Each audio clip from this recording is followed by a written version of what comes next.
As we mentioned in a previous video about confession, some of the biggest tools that Satan has to keep us in bondage is fear, shame, and guilt.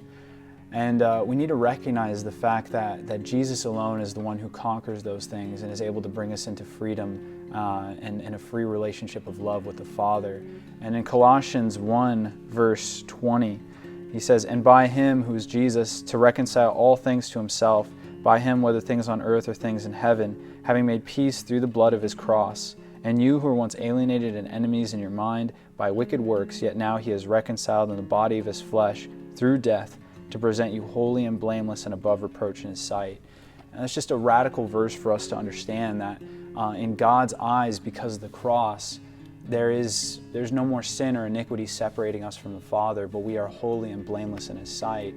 And how do you think that perspective has affected you? I mean, that's so important, because I would have never got up from the just the depression that I was in unless I had my identity firmly set in Jesus's blood that was shed for me. If I didn't believe I was forgiven in Christ, I certainly wouldn't have moved forward. I would have felt defeated and would have stayed in that defeated place. So really, this is a big step, because you have to look to the cross. And for a lot of us, that's going to be difficult, because we're going to get caught up in our flesh and what we're thinking. And man, I'm a mess, and I'm no good, and I'm a bad husband, and I'm bad at this. But you got to keep your eyes, fix your eyes on the author and finisher of our faith, and that's Jesus.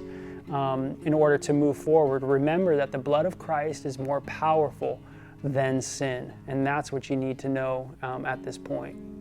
Yeah, absolutely. And even in my life, as that sin keeps progressing, as it progressed in me, I recognized that I felt a separation between me and the Father. I felt like I wasn't even saved at times.